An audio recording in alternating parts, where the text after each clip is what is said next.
Everyone, welcome to my YouTube channel new era Ayurved. जैसा कि जो हमारा सीरीज है one video one Ayurvedic medical college. आज हम बात करते हैं Shri Lal Bahadur Shastri government Ayurvedic college and hospital Handia Prayagraj, जो कि यूपी का एक कॉलेज है। जैसा कि आप देख सकते हैं कि ये ऑफिशियल वेबसाइट है यूपी आयुष काउंसिलिंग का, जो कि 2024-25 का है। अभी जो वेबसाइट है वो अभी अपडेट नहीं हुआ है, लेकिन जो ऑल इंडिया काउंसलिंग की वेबसाइट है वो ऑलरेडी अपलोड मीन्स अपडेट हो चुकी है। ये भी कुछ दिनों में अपडेट हो जाएगा। लेकिन अभी जो डाटा पिछले साल का जो काउंसलिंग हुआ था उसके हिसाब से जो अलॉटमेंट हुआ है वो अभी भी इस पे है। जब वेबसाइट जो है अपडेट हो जाएगा तो जो सारा डेटा है वो हट जाएगा यहाँ से। आपका जो काउंसलिंग जब स्टार्ट होगी तो सारी चीज़ें हट जाएंगी। चलिए देख लेते हैं कि जो ओपनिंग रैंक और क्लोजिंग रैंक कैटेगरी वाइज क्या क्या रहा है इस कॉलेज में। किस किस रैंक पे किस कैटेगरी को अलॉटमेंट हुआ है, किस कैंडिडेट कौन सा कैंडिडेट अलॉट हुआ मीन्स अलॉट हुआ है, किस कैंडिडेट को कौन सी सीट अलॉट हुई है। ज़्यादा टाइम ना लेते हुए चलिए स्टार्ट करते हैं। चलिए सबसे पहले देखते हैं कि इसमें टोटल कितनी सीट हैं।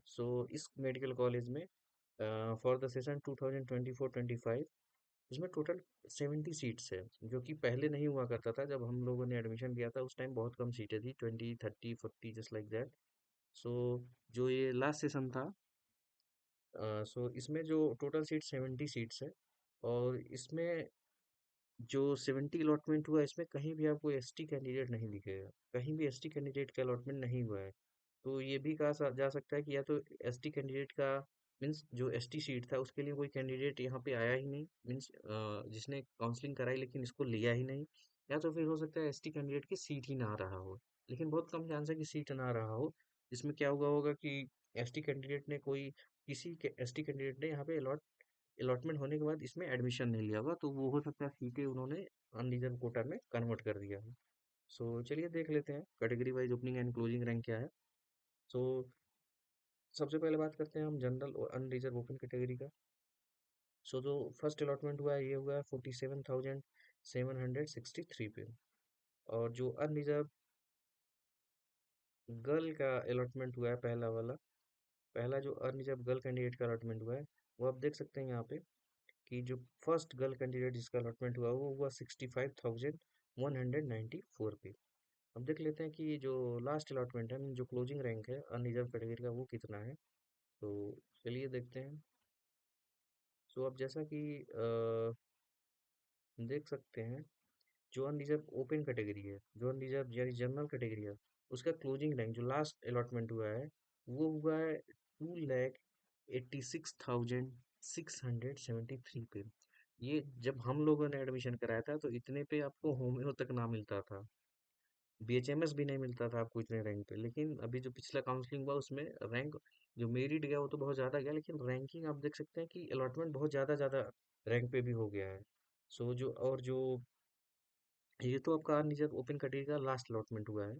और ये जो अनरिजर्व गर्ल कैंडिडेट जो है इसका अलॉटमेंट हुआ 2,82,080 पे। सो ये रहा जनरल का। अब चलिए देखते हैं ईडब्ल्यूएस का कि जो ओपनिंग रैंक और क्लोजिंग रैंक कितना रहा। सो जो ईडब्ल्यूएस का ओपन कैटेगरी है, जो ओपन कैटेगरी का कैंडिडेट है ईडब्ल्यूएस ओपन का, उसका जो फर्स्ट अलॉटमेंट हुआ है 59,266 पे हुआ है, जो कि ओपनिंग रैंक है इसका। और जो ईडब्ल्यूएस गर्ल कैंडिडेट है, चलिए उसको देखते हैं कि उसका जो अलॉटमेंट है वो कितने रैंक पे हुआ है।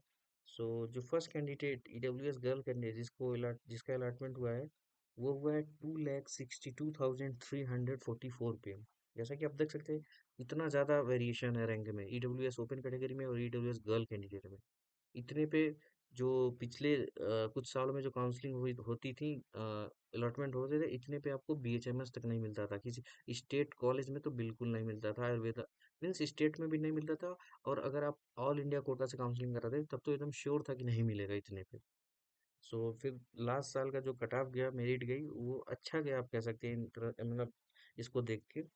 ये रहा ईडब्ल्यूएस गर्ल कैंडिडेट का। सो चलिए देखते हैं कि जो ईडब्ल्यूएस का लास्ट कैंडिडेट का अलॉटमेंट कितने पे हुआ है। ईडब्ल्यूएस ओपन कैटेगरी का जो अलॉटमेंट हुआ है वो हुआ है 3,83,711 पे। जैसा कि आप देख सकते हैं 3,83,711 पे हुआ है। ठीक। और जो ईडब्ल्यूएस कैटेगरी का जो गर्ल कैंडिडेट का लास्ट अलॉटमेंट हुआ है, आप देख सकते हैं कि 3,10,537 पे हुआ है। सो हमने दो कैटेगरी की बात कर ली, जनरल, ईडब्ल्यूएस। अब चलिए देखते हैं कि ओबीसी कैटेगरी का जो ओपनिंग रैंक है, क्लोजिंग रैंक है, क्या रहा। सो जैसा कि आप देख सकते हैं, जो फर्स्ट बीसीजीएल कैंडिडेट है, बीसीजीएल का मतलब ओबीसी गर्ल कैंडिडेट। सो जो ओबीसी गर्ल कैंडिडेट का फर्स्ट अलॉटमेंट हुआ है वो हुआ है 57,483 पे। और जो बीसीओपी है, जैसे कि आप देख सकते हैं, ओबीसी ओपन कैटेगरी, उसका फर्स्ट कैंडिडेट का अलॉटमेंट हुआ है 58,674 पे। ठीक। तो ये ओपनिंग और क्लोजिंग रैंक हो गया ओबीसी कैटेगरी का। अब देख लेते हैं कि इसका जो क्लोजिंग रैंक है, जो लास्ट अलॉटमेंट है, वो कितने रैंक पे मिला है ओबीसी को। सो ये देखिए, जो जैसा कि आप देख सकते हैं, बीसीएफएफ, इसका मतलब होता है ओबीसी फ्रीडम फाइटर, स्वतंत्रता सेनानी जिसको बोलते हैं। उनका जो ओबीसी का फ्रीडम फाइटर का लास्ट अलॉटमेंट हुआ है, वो हुआ है, आप देख सकते हैं कि 13,82,876। हाँ, आपने सही सुना, 13,82,876 पे, ये भी गवर्नमेंट सीट पे अलॉटमेंट हुआ है, फ्रीडम फाइटर की वजह से। और चलिए देखते हैं कि इसका जो ओबीसी जो पिन कैटेगरी का लास्ट अलॉटमेंट कितना हुआ है, कितने पे, कितने रैंक पे। सो आप जैसा कि देख सकते हैं, ये लास्ट अलॉटमेंट जो हुआ है वो हुआ है 3,11,447 पे। ठीक। अब आप देख सकते हैं कि जो बीसी जीएल है, मीन जो ओबीसी गर्ल कैटेगरी का लास्ट कैंडिडेट का अलॉटमेंट किस पे हुआ है, तो ये हुआ है 2,77,830 पे। सो हमने अभी तक बात कर लिया अनरिजर्व कैटेगरी का, अनरिजर्व मीन्स जनरल कैटेगरी का, देन ईडब्ल्यूएस कैटेगरी का, देन ओबीसी कैटेगरी का। अब हम बात करते हैं एससी कैटेगरी का। सो चलिए देखते हैं कि जो फर्स्ट कैंडिडेट, एससी कैंडिडेट जिसका अलॉटमेंट हुआ है इस श्री लाल बहादुर शास्त्री गवर्नमेंट आयुर्वेदिक कॉलेज में, जो कि हांडिया प्रयागराज में है। सो जो फर्स्ट एससी कैंडिडेट है उसका अलॉटमेंट कितने पे हुआ है। सो आप जैसा कि देख सकते हैं कि जो फर्स्ट कैंडिडेट है उसका अलॉटमेंट जो हुआ है वो हुआ है 2,14,663 पे। जो फर्स्ट अलॉटमेंट ही हुआ है 2,14,663 पे। और जो एससी कैटेगरी का गर्ल कैंडिडेट का जो ओपनिंग रैंक है, वो तो एससी ओपन कैटेगरी का ओपनिंग रैंक है, ये एससी कैंडिडेट का, एससी गर्ल कैंडिडेट का जो ओपनिंग रैंक है वो है 2,26,451। जैसा कि आप देख सकते हैं कितना ज़्यादा वेरिएशन है रैंक का, एससी ओपन कैटेगरी का और एससी गर्ल कैंडिडेट का। चलिए देख लेते हैं कि जो एससी कैटेगरी का है उसका जो लास्ट अलॉटमेंट हुआ है वो कितने रैंक पे हुआ है। सो जैसा आप देख सकते हैं यहाँ पे जो लिखा हुआ है एससी एफएफ, एफएफ मीन्स होता है फ्रीडम फाइटर। सो एससी कैटेगरी में जो कि फ्रीडम फाइटर हैं, उनके घर में कोई भी होगा स्वतंत्रता सेनानी का, उनके पास सर्टिफिकेट होगा, तो इनका जो लास्ट अलॉटमेंट हुआ है, आप जैसा देख सकते हैं, आपको कहीं न देखने को नहीं मिलेगा, 16,82,527 पे हुआ है इनको लास्ट अलॉटमेंट। जैसा कि लोग सोचते हैं कि एससी कैंडिडेट में मीन्स जो प्राइवेट मेडिकल कॉलेज इतने में आपको नहीं मिलता, लेकिन इनका, इनके पास सर्टिफिकेट जो है एफएफ का, सो इनको अलॉटमेंट हो गया है। लेकिन फिर भी आप देखें, जो नॉर्मल एससी कैंडिडेट है, मीन्स जो ओपन कैटेगरी के एससी कैंडिडेट है, उनका जो लास्ट अलॉटमेंट हुआ है वो हुआ है 4,71,912 पे। और जो एससी गर्ल कैंडिडेट का लास्ट अलॉटमेंट हुआ है वो हुआ है आपका 3,29,819 पे। सो जैसा कि आपको हमने बता दिया एससी कैंडिडेट का भी ओपनिंग एंड क्लोजिंग रैंक। सो यहाँ पे जो एसटी कैंडिडेट है उसका कोई सीट नहीं है, मीन्स सीट नहीं है ऐसा नहीं कह सकते, हो सकता है सीट हो, लेकिन जो कोई भी कैंडिडेट ने अप्लाई नहीं किया हो, एसटी कैंडिडेट ने अप्लाई नहीं किया हो इस कॉलेज में, सो जिसकी वजह से जो एसटी सीट्स होगी वो कन्वर्ट हो गई होगी जनरल में।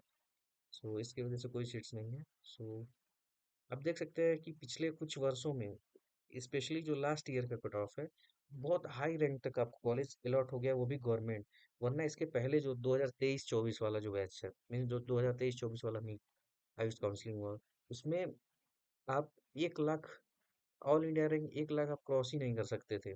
मीन्स अगर आप 1 लाख क्लास कर रहे हैं तो आपको बीएमएस मिलना बहुत मुश्किल था। लेकिन अभी पिछले साल तो बहुत ज़्यादा देखिए वेरिएशन मिल देखने को मिला।